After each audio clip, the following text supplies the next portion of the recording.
Hello everyone and welcome back to another quick guide, this time featuring Radiant Typhoon Tri-Brigade. This may be the closest to a meta deck I've ever put on the channel. And that's just because I really like these two decks. It's not like I specifically avoid meta, it's just that I don't like a lot of the stuff that ends up there. But these two I actually really enjoy. And if you don't know what these guys are trying to do, the Tri-Brigades are based around their typings, which is Beast, Beast Warrior, and Winged Beast. They have lots of generic support for those three types, but they tend to lock you into playing just those. And they're a link deck, so we can't play them in Genesis, unfortunately. And the Typhoons are built around quick play spells, specifically Mystical Space Typhoon, but also just quick play spells in general. The note here is that Eldum and Swen are Beast and Beast Warrior monsters, so we're not playing like a huge Typhoon package, but these two have a ton of synergy here without locking us into Wind like the bigger Typhoon package does. So we can these synergize a lot. In fact, the Typhoons have a consistent way to bridge into the Tri-Brigades, and the Tri-Brigades have a semi-consistent way to bridge into the Typhoons, which is really cool. Not to mention the fact that Tri-Brigade has quick play spells, which is, very useful for the Typhoons, and we can play a bunch of stuff like board breakers that are quick plays, and notably Forbidden Droplet has a lot of synergy with the Tri-Brigades because the Tri-Brigade monsters want to be sent to grave, and it doesn't have to be by card effect or anything. They don't care how they get sent to grave, so sending them off Forbidden Droplet lets us search and things like that. So just tons of synergy here. We can bridge, we can extend, we can break boards, lots of fun stuff. Notably, the most fun part to me is that this is not a deck where it is 15 to 20 hand traps. We are playing 10 non-engine, and the non-engine has synergy with the engine itself. So, that's cool. The biggest downside to this deck is the fact that I don't think Fallen in the Virtuous and Dark Dragon are negotiable here. These cards are way too good in this particular deck. So you gotta shell out some cash for those right now. Hopefully Ecclesia gets reprinted soon enough. But, if you've got the cards already or you're willing to pay for them, this is a really fun deck that can compete, and I like it. It plays different and still does the thing, So let's talk about some specific card choices then. So Fraktall is the Tri-Brigade engine in a nutshell. Like I mentioned, they like to be sent to grave for reasons, and Fraktall is a foolish burial of just any of our tri-types, Beast, Beast Warrior, Winged Beast. So we can foolish Kit. Kit can then foolish a different Tri-Brigade card, which can be Nerval. Nerval can then add a Tri-Brigade monster from deck to hand. That's normally going to be Karis, but sometimes you'll also get Tri-Spring Kit as an extender, or just grab another Fraktall or what have you. And the reason that we want to load up our graveyard, because you might notice, that's just like a 1-for-1 that we have to take multiple steps to get through. The reason it's important to load our graveyard is because the Tri-Brigades banish from grave to special summon link monsters out from the extra deck. So there's this unique mechanic where fuel in your grave turns into full-sized link monsters. So by doing that combo, Fraktall send Kit, Kit send Nerval, Nerval search something, you now have 3 monsters in grave, and then you can normal summon the Karis or special summon if you can, and then banish the 3 you sent to summon out a link 3. That's how the Tri-Brigade plays in general, and it's really cool and unique, and I like it. And notably, you can banish Eldum and Swen for those as well. They just have to be the Tri-type cards to banish. So that makes it really easy to link climb and make big link boards. The downside is that the Tri-Brigade links are fine for the most part. It's not like Cybers where we've got a million nasty boss monsters. You're making double Dragon Lords, which is a bounce, and Shureg, which is a non-targeting banish, and both of those are fine. That's just about all you've got. But the other big benefit to Tri-Brigade is Revolt, their trap, the one big thing that they're known for, because this lets you summon any number of banished or graveyarded cards and then immediately link using those. So the idea is that you banish a bunch of stuff on your turn, and then you can summon it all back link off into Shureg or something else, and then that sends all of the cards that you summon back from banishment to grave, so then they all trigger and you get like infinite value off of it. Say you summon back Kit, Nerval, and Tri-Spring Kit. Well, Kit's going to Foolish another card when you resolve the Revolt. Nerval's going to add another card when you resolve Revolt, and Kit is going to special summon another card from Grave when you resolve it. So that's just 3 extra triggers benefiting you on top of getting whatever monster you're making off of Revolt. It's a really cool deck. And then you're probably more familiar with Typhoons at this point, but if you are not, the idea here is Mystical Space Typhoon. We're literally built around benefiting from the activation of quick play spells, which is cool because we've got some in the Tri-Brigade stuff. That's why I'm playing Airborne Assault here when it's not necessarily a Tri-Brigade card that always sees play, but it allows you to bridge. You can search it with Hammer, and it is a quick play. So it's pretty dang good in this. It just locks you into link monsters, and we don't really care, because as you can see, the bulk of our extra deck is links. We'll sometimes get locked out of a Totem Bird, oh no, but these guys at the end are all entirely just for Fallen and the Virtuous, so we're not summoning them anyway. So the only thing it stops us from making is Totem Bird. And then one more cool little synergy before we go see some combos is Tenki. Tenki is a staple of Tri-Brigade anyways, because on activation you can just search a level 4 or lower Beast Warrior monster from deck to hand. That gets you Fraktall, that does whole combo. But in this deck in particular, that can also search Swen. So if you open Fraktall, or you would, rather get access to the Radiant Typhoon engine, you can get Swen, who is a starter for the Radiant Typhoon engine, and then you've got both. So there's, lots of little synergies here, lots of bridging and things like that. Just two archetypes that work really, really well together. And so with that, let's go see some combos. Okay, so for our first combo, this is just the Tri-Brigade stuff. If you open just a Fraktall or a Tenki to get a Fraktall, this is what you're gonna do, but it does get a lot better if you can put another body in Grave. But we're gonna start by pitching Fraktall to Foolish Burial a Kit, who can Foolish Burial other Kit, who can summon back the Fraktall.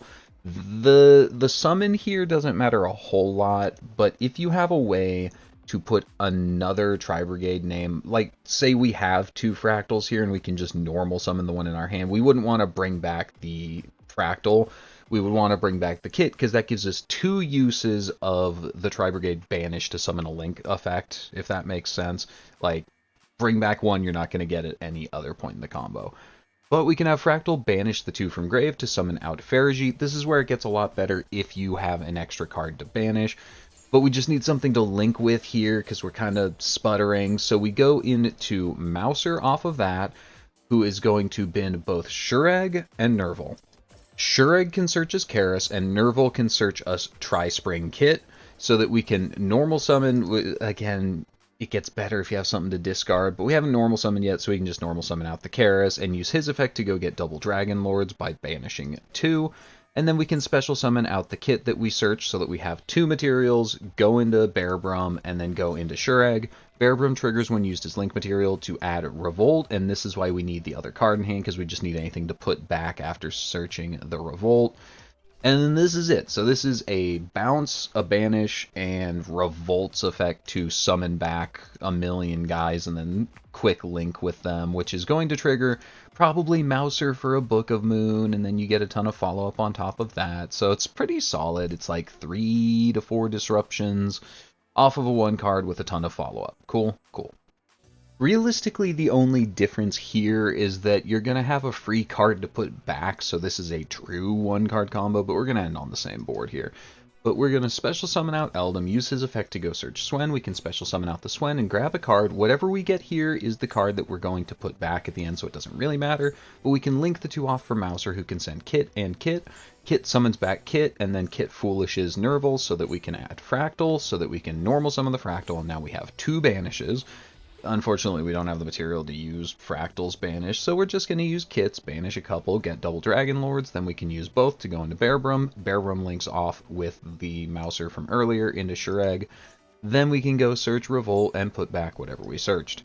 Again, it's a deck where the one card doesn't look terribly impressive, but it gets a lot better by having just any cards in hand and any names to summon or discard, you know, anything like that. It does get a lot better, but even just with the one card, 3 to 4 disruptions and a bunch of follow-up isn't too bad. Cool, cool.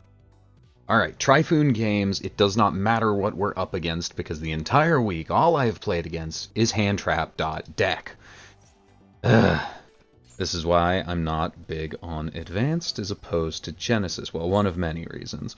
It's fine, though. So we have a really good opener, and we start doing opener things, and the Ghost Bell, whatever, doesn't really matter. We can still do basically full combo. We just get one fewer MST, but they have Azuna. Okay, that's annoying, but we have the Fallen and the Virtuous to pop the Azuna before they can summon back Lupus to actually do anything with it. We're still going. They're 2 cards down in hand, and it has not affected us in the slightest. That's cool. That's great. We're doing great. They summon back Lupus for some reason, so we go ahead and go into double Dragon Lords and just bounce it, and it banishes when it leaves the field. Congratulations. They're now down Lupus for the entire game, and 2 cards in hand, and we still set up. So this deck does play through hand traps quite well, except for lingering ones like the Mulcharmies and Droll. Cool, cool. Okay, game 2, same thing. It's handtrap.deck, but this one's at least a little bit more of a game. So, again, our hand's great. Our hand's always great in this deck. It feels really good to play.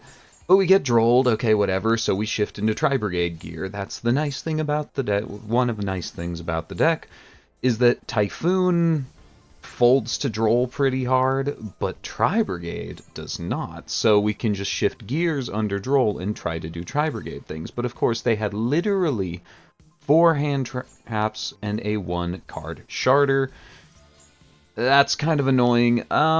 There's an argument to be made that I should have just popped the first Trickstar I saw, but it's Trickstar. I can let them do a little bit before getting to it, because if I had popped the Candina, they couldn't summon Aqua Angel from the hand, but I'm not sure if they could have extended from there.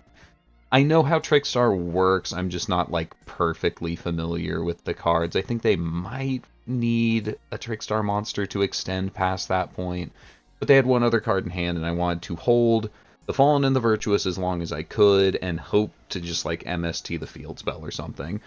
But, yeah, I mean, 4 hand traps. They went through Droll, Imperm, Nib, and we still ended on 2 disruptions, which was more than they could handle. Cool, cool. And we're back with some quick closing thoughts on our Typhoon deck, as I'm calling it. So you've probably, if you've seen anything similar to this deck, you've seen the Yummy version. There's a build of Yummy going around where you play a small Tri-Brigade package and then a slightly bigger Typhoon package. And they're searchable because Mouser it sends Tri-Brigade cards to grave, which just does the Tri-Brigade combo, so you can play a smaller Tri-Brigade package and bridge into them through Mouser. That's what those decks are doing. I like that deck. I think it's still pretty fun, but I prefer the slower, more controlling build of this deck over the, like, big monster combo version with Yummy. And this one's just, like, a lot more interesting to me because we get to play a bunch of quick play board breakers instead of trying to hand trap people out of the game. That's one of the things I do not like as much about Advanced, is the fact that every deck starts with 6 copies of Mulcharmies and 2 copies of Droll, and then you build your deck around that. I do not enjoy that. I like decks with synergy rather than just pitch the same non-engine in there. And this deck has oodles of it, like Forbidden Droplet. Sending a bunch of quick plays you've already activated is super cool. Fallen in the Virtuous, triggering the Typhoons is super cool. Just, like, lots of cool synergies here. We don't need the hand traps that annoy me to play. Lots of good stuff. And then I also wanted to mention I had a Varun in the side. I forgot to mention during the deck profile. You can play her in the main, but the only way to search her in this deck is off of Eldum. If you manage to put her on board and put an MST in the grave, you get a monster negate, which is cool. It's not a bad thing to have, but it's just so hard to access her in this particular deck that it didn't seem worth the slot to me, so I took her out. But not a bad card. Go ahead if you want the monster negate, go for it. But yeah, so that's going to be it for this one. Very, very fun deck if you have the cards or are willing to buy into Ecclesia and the Dark Dragon. I hope you guys like it. I hope you have as much fun with this one as I do, and I hope to see you next time. Bye-bye.